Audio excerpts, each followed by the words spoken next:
এই বিষয়ে বিস্তারিত জানতে যাচ্ছি সুনামগঞ্জে, সেখানে আছেন স্টাফ করেসপন্ডেন্ট দেওয়ান গিয়াস চৌধুরী। গিয়াস, বন্যা পরিস্থিতির সবশেষ কি অবস্থা আমাদেরকে জানাবেন, আর পানি উন্নয়ন বোর্ড কি বলছে এই বন্যার ব্যাপারে?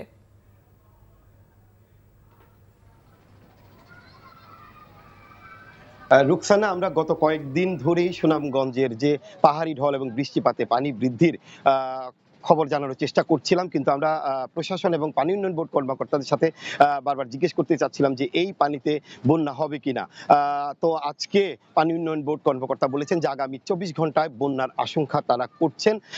আর রুকসানা, আমি যদি আপনাদেরকে আরেকটি বিষয় জানিয়ে রাখি, গত 24 ঘন্টায় সুনামগঞ্জে 31 মিলিমিটার বৃষ্টিপাত হয়েছে। বৃষ্টিপাত খুবই সামান্য হয়েছে, কিন্তু তারপরও সুনামগঞ্জের হাওর এবং নদ নদীর পানি কিন্তু বৃদ্ধি অব্যাহত রয়েছে। এর মূল কারণ হচ্ছে যে ভারতের যে চেরাপুঞ্জি আছে সেখানে প্রচুর বৃষ্টিপাত হচ্ছে, এবং গতকালকে চেরাপুঞ্জিতে 130 মিলিমিটার বৃষ্টিপাত রেকর্ড করা হয়েছে, এবং এই বৃষ্টিপাতের কারণেই কিন্তু মূলত সুনামগঞ্জের হাওরগুলি এখন ভরে গেছে এবং হাওর ভরে সেই পানি লোকালয়ে প্রবেশ করছে। তো আমি যদি আপনাদেরকে কিছু দেখাতে চাই যে সুনামগঞ্জের যে এই যে আমার পিছনে যেটি, এটি একটি সুনামগঞ্জের শাখা নদী এবং সুনামগঞ্জের চলতি নদী বলি, এবং এই নদীর পুরো পার কানায় কানায় ভরে এখন পানি কিন্তু লোকালয়ে প্রবেশ করছে। একইভাবে আপনারা যদি খেয়াল করেন যে এটা হচ্ছে সুনামগঞ্জের সুনমা নদীর সাহেববাড়ি ঘাট, এবং এই সাহেববাড়ি ঘাটেও কিন্তু আপনারা দেখছেন যে পানি একদম পার ছুঁই ছুঁই করছে।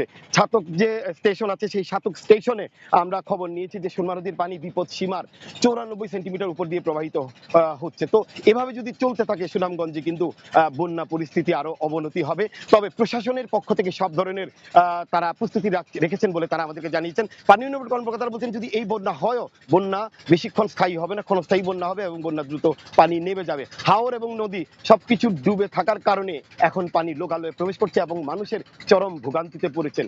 যদিও এখনো বাড়ি ঘর দুয়ারে পানি উঠে নাই, বাড়ি ঘরে যদি পানি উঠে মানুষ হয়তো আশ্রয়কেন্দ্রে যাবেন, কিন্তু গবাদি পশু সহ মানুষ কিন্তু অনেকটাই বিপদে পড়ে যান। তো রুকসানা, এই ছিল আমার কাছে সুনামগঞ্জের বন্যা পরিস্থিতির সর্বশেষ খবর। জানছিলাম সুনামগঞ্জের পানি বৃদ্ধির খবর।